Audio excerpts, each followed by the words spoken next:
Andhra politics కొద్ది 175 target పరిస్థితి ఏంటి ఇప్పుడు? ఏమంటే ఎల్పీ రికార్డులు అనేప్పుడు ఉండే హెచ్ఎం ఎల్పీ రికార్డు అని ఒక డాగ్ బొమ్మ ఉండే రికార్డు వేసి వేసింది వేసింది వేసింది పాడిందిరా పాట పాసిపోళ్ళ దాసరని ఆయన ఏం పని పాట లేదు. ఇక ఎడి తిరిగి షెడ్కి వెళ్ళిపోతున్నాం. వెళ్ళిపోయినప్పుడు వైనాట్ 175 అనే అది పోయిందండి. ఇప్పుడు లేదు అవన్నీ. అయ్యో ఓహో జగనన్న ఆహా జగనన్న అవి లేవు, అవన్నీ పోయినాయి. ప్రజలు రెడీగా ఉన్నారు పంపించడానికి. అద్భుతమైన రిజల్ట్ వచ్చింది. 136 స్థానాలు కూటమి గెలుచుకుంటుంది. 25 ఎంపీ స్థానాల్లో ఇంచుమించు 20-21. ఇంకా ఆ 3 కూడా 21 పక్కాగా వస్తాయండి. ఆ మిగిలిన 4 కూడా ఓవర్ ఫైట్ ఉంది. అద్భుతమైన ఉంది. శ్రీకాకుళం నుంచి తీసుకుంటే మనం 10 స్థానాల్లో 8 కూటమి, 2 వైసీపీ. విశాఖపట్నం తీసుకుంటే అక్కడ అలాగే ఉంది. మరి మీకు ది గ్రేట్ చిత్తూరు పెద్దిరెడ్డి రామచంద్రారెడ్డి గారి కాన్స్టిట్యున్సీలో కూడా పొంగనూరులో కూడా మన బీసీవైఎం పార్టీ రామచంద్ర యాదవ్ ఈసారి గెలిచే అవకాశాలు మెండుగా ఉన్నాయి. నెక్ టు నెక్ ఉన్నాయి అక్కడ. అలాగే ఈయన మిగతా వీళ్ళు తొత్తులు వీళ్ళు గట్టిగా మాట్లాడే బూతుల బ్యాచ్ అంతా మొత్తం ముందే తుడిచిపెట్టేశారు పక్కకి. ఓడిపోయే లిస్టులో ప్రముఖంగా రోజా గారు, జోగి రమేష్, పేరు నాని, గుడివాడి నాని, వీళ్ళ లిస్టులో నాని ఉండటం వల్ల ఆల నాని కూడా పోయింది. ఇలాగండి మొత్తం. అక్కడ అనకాపల్లి బెల్లం మీకు అర్థమై ఉంటుంది. కోడిగుడ్డు మినిస్టర్ అతను, తణుకు కారుమూరు నాగేశ్వరరావు, ఇవన్నీ వెళ్తాడు. మా హిందూపూర్ మటుకు మా బాలయ్య హ్యాట్రిక్. హిందూపురం ఈసారి హ్యాట్రిక్ అండి. Hattrick gun shot. ఎంపీ కూడా టీడీపీ జనసేన కూటమికి వెళ్ళిపోతుంది ఈసారి. ఆయన ఇప్పుడు ప్యాంటు జిప్పు చూపించాడు చూసారా, ఆయనకే జిప్పు చూపించారు వాళ్ళు. వైసీపీ సజ్జల గారు ఆయన జిప్పు చూపించాడు. టికెట్ లేదు. మరి అప్పుడు ఆయన వెనకేసుకొచ్చారు. జిప్పు చూపించేదే ఇది మా వాడిది కాదన్నారు. అంటే వీళ్ళు చూసినట్టే. అప్పుడు మనం చూసాం మీడియాలో. అప్పుడు ఇది జరుగుద్ది అనుకున్నా నేను. ఎలా ఇప్పుడు every action there is equal reaction ఉంటుంది. ఇప్పుడు వీళ్ళు చూపించారు జిప్పు. అప్పుడు నువ్వు చూపించావు కదా, ఇప్పుడు మేము చూపిస్తున్నామని చూపించారు. ఇది జరిగే చరిత్ర. ఇప్పుడు ఆయన ఇప్పుడు డిసైడ్ అయిపోయాడు. నేను అంతకుముందు బ్రో అప్పుడు అని చెప్పాను ఇంటర్వ్యూలకి అటుకి. మళ్ళీ మొన్న సంక్రాంతికి డ్యాన్స్ పెట్టి ఇలా డ్యాన్స్ అంబటి. ఏంటంటే జబర్దస్త్ ఇవన్నీ ఉన్నాయి కదండి షోలు. ఇవన్నీ మినిస్టర్ కదా, ఎక్స్ మినిస్టర్. అటు పిలిచి 1 లక్ష అంత ఇస్తారు షోకి. పెళ్ళిళ్ళకి అటుకి వెళ్తే డ్యాన్స్ వేసుకుంటా ఉంటే అలాగే ఆయన బతికేస్తాడు. ఎమ్మెల్యే ఉండదు అక్కడ. కన్నా లక్ష్మీనారాయణ గారు ఉన్నారు. ఈ నియోజకవర్గంలో వాళ్ళ పార్టీ వాళ్ళే ఇతను మార్చకపోతే మొత్తం మేము ఇదే ఉంటున్నారు. మార్చకపోయినా ఎవరిని పెడితే అలాగే గెలుస్తారండి అన్నాను. సో పరిస్థితి అలా ఉంది. అనకాపల్లి బెల్లాన్ని ఎక్కడికో దోశారు పక్కకి. మా కొడతాల రామకృష్ణ గారు ఎంపీగా మొన్న జాయిన్ అయ్యాడు జనసేనలో. ఆయన అనకాపల్లి ఎంపీ వేస్తే బ్రహ్మాండంగా గెలుస్తారు. 1 లక్ష మెజార్టీతో గెలుస్తాడు ఆయన అనకాపల్లి. సో ఇప్పుడు మీరు అంబటి గారి గురించి మాట్లాడారు. సేమ్ అదే గెటప్ప రేపు ప్రచారానికి అయ్యానండి. అవే వేస్తాను నేను. వేసి స్టేజ్ మీద మా ప్రేక్షకులందరికీ అంబటి గారు డ్యాన్స్ మరి ఎంత కష్టపడి వేస్తున్నాడు అది చూపించారు కదండి ఆంధ్ర రాష్ట్ర ప్రజలకి. ఆయన ఈ స్టెప్ వేసాడు, ఈ స్టెప్ మళ్ళీ కొత్తగా ఇంకో డ్రెస్ వేసాడు. అవన్నీ వేసి ఆ ప్రజలందరినీ ఎంటర్టైన్ చేయాలి. మరి అంత కామెడీ, మరి పోలవరం గురించి ఏం తెలియదు కదండి ఆయనకి. ఇవన్నీ చెప్పాలి కదా. కనీసం కామెడీ యాక్టర్ కాబట్టి నేను ఆయన్ని కామెడీని ప్రమోట్ చేయాలి కదా. ఆయన మరి ఏదన్నా మేము భవిష్యత్తులో ఒక సినిమా డైరెక్ట్ చేస్తే కమెడియన్గా ఏదన్నా ఒక క్యారెక్టర్ డ్యాన్స్ పెడతాం. ఆయనకి క్యారెక్టర్ ఇస్తాం. ఓకే. సో మీరు క్యాంపెయిన్ లో ఇంకా ఉండే అవకాశం ఉంది. ఇప్పుడు క్యాంపెయిన్ ఉందండి. ఇప్పుడు ఎలక్షన్ రిజల్ట్ వస్తుంది, సర్దుకుంటాం. ఇప్పుడు ఏంటంటే చిన్న సినిమాలు, పెద్ద సినిమాలు ఇవన్నీ మరి ఆఖరి అస్త్రాలు ఇవే కదా. అదే రైట్. ఏమంటే కంటిన్యూగా 10 రోజులు కావాలంటే 5 రోజులు చూడండి సార్. 5 రోజులు అటు కొట్టేసి వస్తారు. ఇటు అడ్జస్ట్ చేసుకుని అటు లోకేష్ గారికి, పవన్ కళ్యాణ్ గారు, చంద్రబాబు గారు మెయిన్ వీళ్ళు ముగ్గురు. నెక్స్ట్ మిగతా జనసేన కూటమిలో ఉన్నటువంటి అభ్యర్థులకి ఒక 30 years కాబట్టి ఒక 30 మెంబర్స్ని పట్టుకుంటాం. గట్టిగా వాళ్ళందరికీ ప్రచారం చేసి వచ్చేసి మనకేం ఎమ్మెల్యేలు, ఎంపీలు ఏం అడగమండి. మనకి వద్దు అవన్నీ. మనకి ఏంటంటే నన్ను ఎక్కడైతే బయటికి పంపించేశారో నేను లేకపోతే లోకేష్ గారి దగ్గర కానీ, పవన్ కళ్యాణ్ గారి దగ్గర కానీ, చంద్రబాబు గారి దగ్గర కానీ ఇదే అడుగుతా. ఆ బోర్డు అలాగే ఉందండి. ఆ బోర్డు నన్ను ఆ బోర్డులో కూర్చోబెట్టండి. ఇంతకు మించి నేను అడిగేది ఏం లేదు. కడపది కూడా ఏదో మీ దగ్గర ఒక లిస్ట్ ఉంది. కడప లిస్టులో సునీతారెడ్డి గారికి మొగ్గు చూపుతున్నారు ఇక్కడ మొత్తం కడప పార్లమెంటు. ఓకే. ఆమె తెలుగుదేశంలోకి వచ్చిందంటే షర్మిల గారే ఆమెకు సపోర్ట్ చేస్తారు. ఇది లోపాయి గారి ఒప్పందాలు అవన్నీ. ఓకే. ఆమె సపోర్ట్ చేస్తారు. ఇక్కడ పులివెందల పులివెందల్లో బీటెక్ రవి గెలుస్తున్నాడండో. సంపత్తి విపరీతంగా పెరిగింది. అతన్ని పోలీసులతో తీసుకెళ్లి కొట్టి అన్ని చేసి అక్కడ అతను కాదండి సాధ్యపడే విషయమేనా ఏమండి? ఇప్పుడు 151 వస్తారా అనుకున్నారా? ఓకే. ఓకే. వచ్చినాయి కదా. ఓకే. ఓకే. అక్కడ ఏంటంటే పెద్ద పెద్దోళ్ళు వెళ్ళిపోయారండి. అక్కడ పెద్ద పెద్దోళ్ళు అప్పుడు మాట్లాడతాం మనం. రైట్. మీరు అక్కడ ఓడిపోయారు, ఇక్కడ ఓడిపోయారు. ఓకే. ఓకే. అలాగా నియోజకవర్గం నుంచి తరిమి కొట్టేది రాజోలు ఒకటి. ముందు రేపు కరెక్ట్గా ట్రెండ్స్ స్టార్ట్ అవుతాడు. 11ంటికి పోస్టల్ బ్యాలెట్ ఓపెన్ అవుద్ది. ఇప్పుడే అందిన శుభవార్త, కూటమి అభ్యర్థులు విజయ పదాన్ని ముందుకు వెళ్తున్నారు. వైసీపీ వెనకబడింది. ఓకే. సో అందరూ 11:30కి అంతా రిజల్ట్ ట్రెండింగ్ అర్థమైపోద్ది.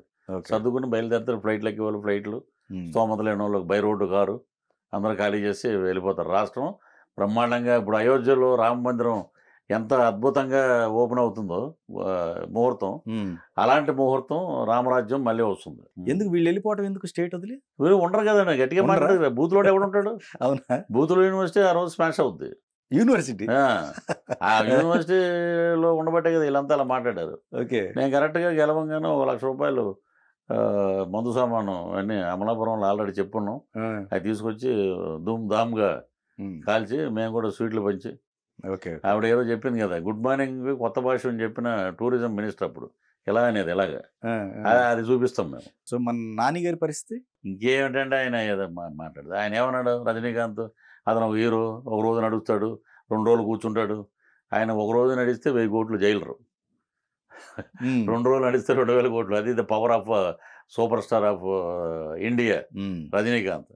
ఆయన్ని కూడా మాట్లాడారు వీళ్ళు. వాళ్ళ నోటికి పినాయిలు పోసి బ్రష్లు పెట్టి అడిగినా ఆ రోత పోదండి. ప్రజలు 2024 వర్డిక్ట్ అద్భుతంగా ఇస్తారు. దాంతో క్లోజ్. సో ఇప్పుడు షర్మిల గారు ఎంట్రీ ఇచ్చారు. సో ఇది వైసీపీకి కొంచెం మైనస్ అయ్యే అవకాశం ఉంది. డెఫినెట్గా మైనస్ అవుతుంది. ఇప్పుడు కాంగ్రెస్లో ఉన్నోళ్ళు కొంతమంది టీడీపీలోకి రాలేక ఇటు పోయారు. ఇటు కొంతమంది ఓటర్స్. ఓకే. వాళ్ళందరూ మా అమ్మ వచ్చేసింది, రాజశేఖర రెడ్డి బిడ్డ వచ్చేసింది అని చెప్పి కాంగ్రెస్ చెప్పి కొన్ని ఓట్లు చెల్తాయి. నీకే నష్టం, మాకేం లేదు. మాకు జనసేనకి టీడీపీకి బీసీ వర్గాలు బ్రహ్మాండంగా ఉన్నారు, అద్భుతంగా వెళ్తుంది. అమ్మ నేను అడిగే కొంతమందిని పథకాలు, ఏ పథకాలు బాబు ఇచ్చినట్టు ఇచ్చి తీసుకుపోతున్నారు. ఇప్పుడు డబ్బులే లేవు ఏమి ఇవ్వటానికి. ఎవరి దగ్గర ₹1 లేదు. సో మందు పెట్టేసి ఎక్కడ డబ్బులు కానీ కార్డు స్వైపింగ్లు కానీ ఇవి లేవు. ఆ డబ్బంతా వైన్ షాపుల్లో బంక్ చేసి పెడుతున్నారు ఎలక్షన్ ఖర్చు పెడదామని. సో ప్రజలు కూడా అప్పుడు చంద్రబాబు గారిని ఎలాగ మోసం చేశారు చూడండి, పసుపు కుంకుమని. ఆ టైపులో ఇతన్ని మోసం చేస్తారు. అతను రెడీ అండి, వెళ్ళిపోవటానికి రెడీ అతను. అందుకే షెడ్యూల్ చేసి పడేసాడు మొత్తం. ఇక్కడ అక్కడ అక్కడ ఇక్కడ అక్కడ అక్కడ అక్కడ ఓకే. ఎవడో గెలవడు, మీ సాగు మీరు సావండి, మీరు గట్టిగా మాడితే బయటికి పోండి. ఇది ఎమ్మెల్యేలకి ఇతను ఇచ్చే గౌరవం, మర్యాద. ఓకే. అదండి. ఎమ్మెల్యేలకు గౌరవం లేదు. ఏముందండి, ఎవడో కలవడు, ఎవడో మాట్లాడు, ఎవడో అక్కడికి వెళ్ళిన పాపం లేవు. రాయదుర్గం ఎమ్మెల్యే నన్ను బావని పిలుస్తాడు, కాపు రామచంద్రారెడ్డి. వాళ్ళు మిస్సెస్ రాజశేఖర రెడ్డి గారితో కూడా పాదయాత్ర చేసిన లేడీ. ఆ కుటుంబం is bond for YS Rajasekhara Reddy గారు. ఆయన 2 సార్లు గెలిచాడు, అపోజిషన్ ఉన్నప్పుడు గెలిచాడు, మొన్న గెలిచాడు. ఆయన పక్కకు దూచారు, టికెట్ లేదు మీకు అన్నారు. సజ్జల రామకృష్ణ గారు జిప్పు చూపించారు వాళ్ళకి, లేదు పొమ్మన్నారు బయటికి. వాళ్ళు ఇండిపెండెంట్గా వేస్తూ ఉన్నారు. ఓకే. ఓకే. అలాగా ప్రతి ఒక్కరిని పనిచేసేవాడు ఎవడు ఉంటాడండి. లేనిపోని నిందలేస్తారు, బయటికి దోహేస్తారు. ఎందుకో మరి భగవంతుడు కనికరించి నన్ను లక్ష్మీనరసింహ స్వామి వద్దురానైనా ఇక్కడ ఈ దుర్మార్గుల మధ్యలో నువ్వెందుకు అని చెప్పి నన్ను బయటికి పంపించారు. 2020లో బయటకు వచ్చాను. ఆ తర్వాత కోటంరెడ్డి, ఆనం వివేకానంద రెడ్డి గారు, వరుసగా ఇప్పుడు మంగళగిరి ఆర్కే, అలాగే మొత్తం ఆయనకి కూడా పాపం ఏమి తెలుగుదేశంలోకి రాలేడు, జనసేనలో వెళ్ళాడు. భయంకరంగా ఆయన కూడా కేసులు పెట్టాడు కదా. అందుకని నా ప్రయాణం శర్మలమ్మ గారితో అంటాడు ఆయన. ఏంటో ఈడు వెల్లంపల్లి కానీ ఈయన్ని తీసి అవతల పడేసారు. ఈ దేవాదాయాన్ని, ముష్టి దేవాదాయ, ఏది పడితే అది నోటుకు వచ్చినట్టు మాట్లాడాడు. వాడి దారి కూడా అదే. వీళ్ళంతా ఏంటంటే భజన, రామ భజన అంటారు చూసారా, అలాగే పక్కన అతను బయటికి పోయాడు. అతను ఫస్ట్ ఎక్కడి నుంచి వచ్చాడు, ప్రజారాజ్యం నుంచి వచ్చాడు. ప్రజారాజ్యం నుంచి వచ్చి బీజేపీకి వెళ్ళాడు. బీజేపీకి వచ్చినప్పుడు పవన్ కళ్యాణ్ గారు గన్నవరం ఎయిర్పోర్ట్లో దిగితే సర్దార్ మీతో మీరు ఫోటో ఇవ్వండి, నాకు ఫోటోని అడుక్కునేవాడు పోతాను. నీ చరిత్ర అది. నువ్వేమో పవన్ కళ్యాణ్ తిట్టి ఆ బళ్ళు ఎందుకు కొన్నాడు, డీజల్ బొక్క. ఇప్పుడు రేపు పొద్దున్న నియోజకవర్గంలో నిన్నే బొక్క అంటారు ప్రజలు. ఓకే. అది అలాగే ఉన్నారు చాలామంది ఫ్లోలో వెళ్ళిపోయేవాళ్ళు. రిటర్న్ గిఫ్ట్ బాగుంటుంది అంటారు. రెవెన్యూ పాలిటిక్స్ మేము చేయమండి, మాకెందుకు అది. ఓకే. మా నాయకుడు పవన్ కళ్యాణ్ గారికి ఇష్టం లేదు, పెద్ద ఆయన చంద్రబాబు నాయుడు గారికి ఇష్టం లేదు. రెవెన్యూ పాలిటిక్స్ అనేది చేస్తే అసలు ఇతను పాదయాత్ర చేసేవాడా? ఒకటి ఆలోచిద్దాం మనం. పాదయాత్ర నడిచేదా? ఎన్ని బూతులు మాట్లాడారు పాదయాత్రలో, ఎన్ని రకాలుగా తిట్టారు. అప్పుడు అక్కడ ఉన్నాం కాబట్టి ఆ కాపురం అన్నీ చెప్తున్నాం మీకు. ఓకే. ఓకే. మరి ఎన్ని రకాలుగా అన్నారు. ఆయన కానీ అప్పుడు పాదయాత్ర చేయడానికి వెళ్ళేదని ఆంక్షలు పెడితే కదిలేవాడా? మరి ఈ రోజున ఎక్కడ మీటింగ్ పెట్టినా బాటా కంపెనీలో చెప్పులు అమ్ముతారు చూడండి, ₹98.67 అలాగే ఈ గ్రౌండ్లో 40,000 మంది ఉండాలి, ఈ గ్రౌండ్లో 10,000 మంది ఉండాలని అలాగే ఆంక్షలు పెట్టి నానా రకాలుగా ఇచ్చేసి చేశారు. ఎంతకైనా ఇంకేముందండి దౌర్భాగ్యం. ఓకే. ఓకే. అవన్నీ జరగవండి ఈసారి అంతా రెవెన్యూ పాలిటిక్స్ మాకు అనవసరం. ఏదో మామూలుగా ఫ్లోలో లోకేష్ గారు ఏమంటారు, నా దగ్గర రెడ్ బుక్ ఉందని అంటారు ఆయన. ఏదో ఫ్లోలో ఏదో అపాయింట్మెంట్లు రాసుకునేది అది. నా దగ్గర ఆ రకంగా అయితే నా దగ్గర ఒక బుక్ ఉంది, తిరుమల తిరుపతి బుక్. ఆ బుక్ నేను తీస్తా. ఎవడెవడో ఎలాంటి ఎవడెవడో ఏం చేశాడు అక్కడ, ఎవడెవడో ఎస్వీబీసీలో ఎలాగా ఉన్నారు, ఆ బుక్ ఉంది నా దగ్గర. ఆ బుక్ తీస్తా, దాని గురించి అడగండి. సరే, ఇప్పుడు లోకేష్ బాబు గారి దగ్గర రెడ్ బుక్ ఉన్నట్టు మీ దగ్గర నా దగ్గర తిరుమల బుక్ ఉంది. తిరుమల బుక్ ఉంది. ఏం రాశారు దాంట్లో? చాలా ఉన్నాయండి దాంట్లో, చాలా ఉన్నాయి దాంట్లో. చదువుతున్నారా కొన్ని? అవన్నీ నేను మీకు బయట పెట్టేస్తాను త్వరగానే. ఓకే. ఆ బుక్ కూడా నెక్స్ట్ ఇంటర్వ్యూలో కూర్చుంటాం కదా, అన్ని ఒకసారి ఇదంటే కొంచెం చేదవుద్ది. ఓకే. ఆ బుక్ పిఆర్ డైరీస్ అండి. పిఆర్ డైరీస్, అది పృథ్వీరాజ్ డైరీ. పృథ్వీరాజ్ డైరీ అంటే అక్కడ పైన జరిగే అక్రమాల. ఓకే. ఓకే. అన్నీ ఉన్నాయి, కింద జరిగే భాగవతాలు, పైన జరిగేవి అన్నీ ఉన్నాయి. ఓహో. ఓకే. ఎవడెవడో ఏమేం చేశాడు నా పట్ల అవన్నీ ఉన్నాయి. సో అయితే సుబ్బారెడ్డి గారు మీద టార్గెట్ ఉంది. ఆయన ఎందుకంటే ఆయన సుబ్బారెడ్డి గారు ఎవరు తెలుసు ఆయన? ఓకే. ఆయన ఎక్స్ టీటీడీ చైర్మన్ ఇప్పుడు. ఓకే. అప్పట్లో టీటీడీ చైర్మన్ విరవి గారు, ఇప్పుడు ఏంటండి మామూలుగా ఎక్సే కదా. అదే ఎక్స్ ఎక్స్ ఎక్స్ అలాగే అంటారు ఎవరినైనా రేపు. ఓకే. ఎక్స్ సీఎం అనొచ్చు, ఎక్స్ చైర్మన్ అనొచ్చు. ఓకే. అహంకారం పనికిరాదండి ఎవరికి. అంతిమంగా మీరు ఏంటనేది ప్రజలకు తెలుసు, మేము చెప్పం, చూపిస్తాం. పిఆర్ డైరీస్ అంతే, దాని పేరు. అంతే. ఓకే.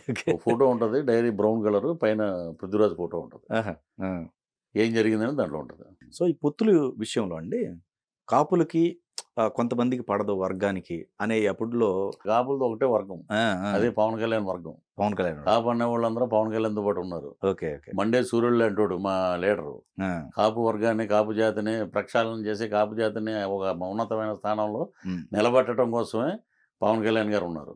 ఓకే. రాష్ట్రాన్ని ప్రగతి పదంలో నడిపించడానికి చంద్రబాబు గారితో చేయగలిపారు. 2 జెండాల కలయిక ఆత్మవిశ్వాసం, 2 జెండాల కలయిక గెలుపు, 2 జెండాల కలయిక అభివృద్ధి, 2 జెండాల కలయిక సంక్షేమం, 2 జెండాల కలయిక అద్భుతమైన ప్రభుత్వ పరిపాలన. సెంట్రల్ బీజేపీ వస్తే బాగుంటుంది అంటారు, కాంగ్రెస్ వస్తే బాగుంటుంది? అదే ఇంకా ప్రజలు అనిపిస్తారు, జై శ్రీరామ్ కాబట్టి అండి కొట్టేస్తారు మళ్ళీ నరేంద్ర మోడీ గారు. వారు కూడా మాతో పాటు కలిసి వస్తారు. మరి బీజేపీ కలిసి వస్తే వ్యతిరేకత ఉంది కదా బీజేపీ పట్ల.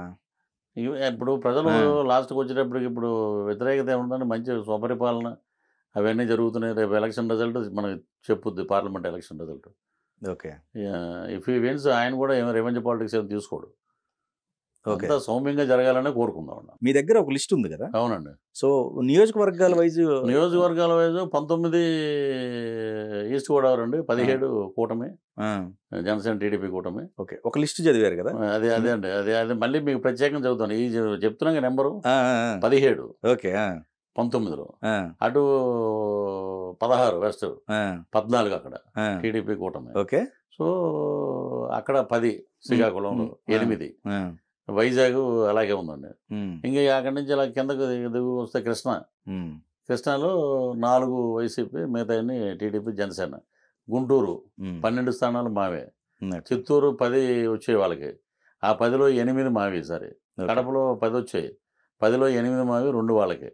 ఓకే. ఓకే. సో 25 పార్లమెంటు స్థానాల్లో 21, 4 పోటాపోటీగా ఉంటాయి.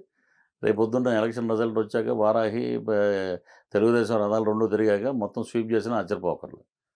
ఓకే ఓకే ఒక పీకే సర్వేని నమ్ముతారు కానీ ఇంకో సర్వేని లగడపాటిని నమ్ముతారు కానీ పృథ్వీరాజు కూడా నమ్మండి. ఇది జరిగింది తెలుగు వన్లో చెప్పాను నేను ఇదివరకు చాలా చోట్ల చెప్పాం. ఇది రికార్డ్ చేసి పెట్టండి, రేపు ఎలక్షన్ అప్పుడు వేద్దాం. 136 సీట్లు 21 ఎంపీ స్థానాలు 136. ఓకే ఓకే ఉమ్, ఓకే ఫిక్స్. ఫిక్స్.